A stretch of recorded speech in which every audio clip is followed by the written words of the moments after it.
প্রিয় শিক্ষার্থীরা, আমার চ্যানেলে তোমাদেরকে অভিনন্দন।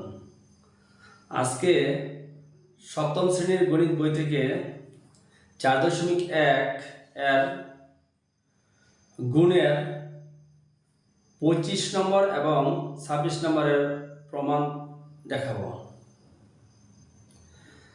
25 নম্বর অঙ্কটি দেওয়া আছে a equal x square plus xy plus y square এবং b equal x minus y হলে প্রমাণ করো যে a b equal x cube minus y cube.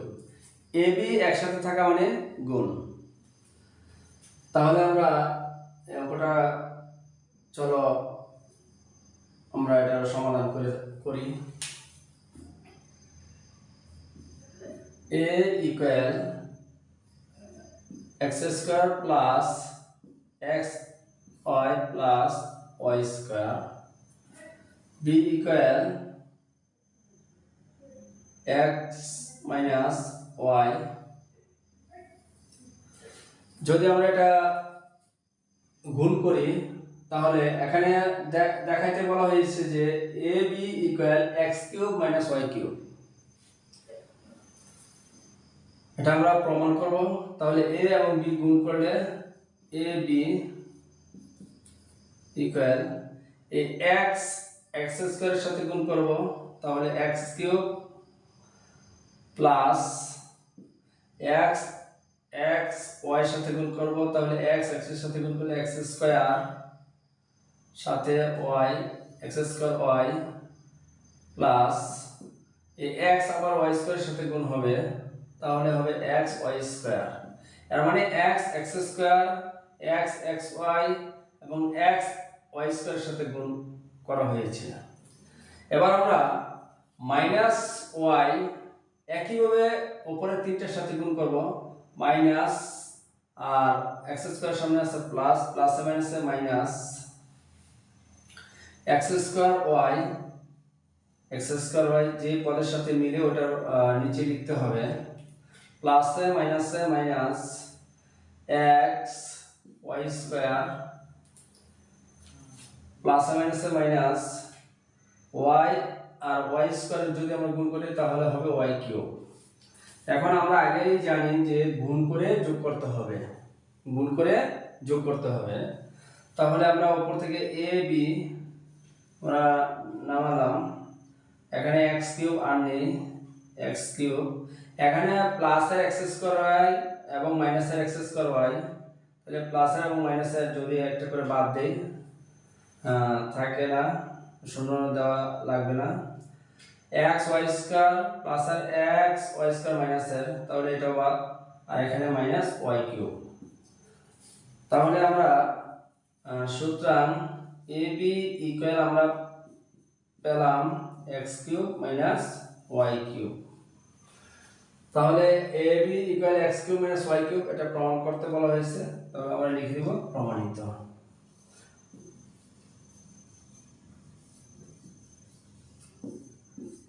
একেবারে সহজ পদ্ধতি। এটা যদি একবার দেখা হয় আমার মনে হয় যে প্রত্যেক শিক্ষার্থী এটা সহজে করতে পারবে। তাহলে এইভাবে আমরা a ইকুয়াল দেওয়া আছে, b ইকুয়াল দেওয়া আছে, এটা গুণ করে আমরা যোগ করলাম, যোগ করার পর x কিউব আর এখানে x স্কয়ার y প্লাসের x স্কয়ার মাইনাসের কাটা, x y স্কয়ার প্লাসের x y স্কয়ার মাইনাসের কাটা, আর এখানে মাইনাস y কিউব রয়েছে। তাহলে a সমান x cube minus y cube. তাহলে এটা প্রমাণ করা হলো। আমরা এখন 26 নম্বর অঙ্কটা করতে যাচ্ছি। নম্বর অঙ্কটি a equal a square minus ab plus b square এবং b equal a plus b হলে ab সমান কত এটা বের করে দেখাতে বলা হয়েছে। এখানে আমরা লিখব আবার যে a equal a square minus ab plus b square আর b ইকুয়াল দেওয়া আছে a প্লাস b।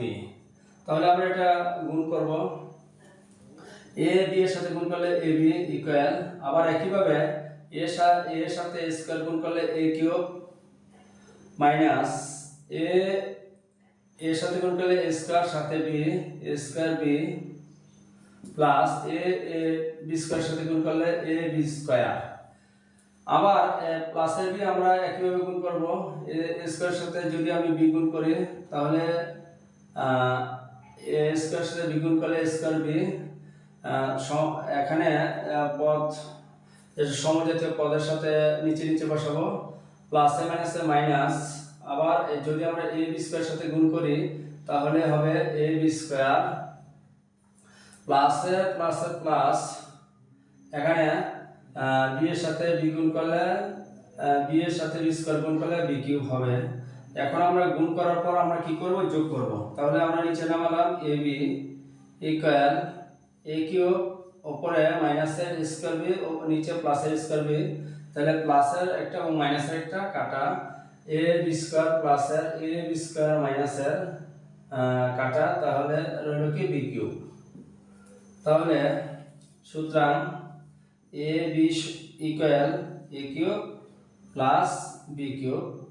এটা আমাদেরকে কত দেখাতে বলছে, তাহলে আমরা এখানে আনসার দিতে পারি। এখানে আমরা এটা আনসার দিতে পারি। এখন এই অঙ্কটা আর আগের অঙ্কটা একেবারে সহজ, একেবারে একই ধরনের, খুবই সহজ। এই অঙ্কটা আবার দেখাচ্ছি। a equal a square minus ab plus b square এবং b equal a plus b হলে ab সমান কত? তাহলে a equal a square minus ab plus b square আর b equal a plus b। তাহলে আমরা গুণ করব ab, a দ্বারা a স্কয়ারকে গুণ করলে a কিউব মাইনাস এ দ্বারা ab কে গুণ করলে a গুণ করলে a স্কয়ার আর সাথে b আর প্লাস a b স্কয়ার। একইভাবে আমরা প্লাসের আগান b আবার তিনটার সাথে গুণ হবে। যদি আমরা a স্কয়ারের সাথে b গুণ করি তাহলে হবে a স্কয়ার b প্লাস সামনে দিতে হয় না, আর একেবারে সামনে হলে প্লাস মাইনাসে মাইনাস a b গুণ করলে b square plus b square আর b গুণ করলে b কিউব। তাহলে গুণ করার পর আমরা যোগ করব, তাহলে a কিউব আর এখানে প্লাসের a square b minus a square b কাটা, এখানে প্লাসের a square b minus a square b কাটা, এখানে প্লাসের b কিউব। সুতরাং a b সমান a cube plus b cube. তোমরা যদি এই পদ্ধতিতে অঙ্ক দুইটা করো তাহলে একেবারে সহজ আমি মনে করি প্রত্যেক শিক্ষার্থীর জন্য। আর তোমরা এইভাবে অঙ্কগুলো করবে, প্রতিনিয়ত আমার চ্যানেলে চোখ রাখবে। আমি তোমাদের সপ্তম শ্রেণীর যে গণিত আমি পর্যায়ক্রমে দিতে থাকবো। আর তোমাদের যদি ক্লাসটি ভালো লেগে থাকে তাহলে তোমরা লাইক কমেন্টস শেয়ার করবে। আর প্রত্যেককে শুভেচ্ছা এবং অভিনন্দন। ধন্যবাদ সকলকে।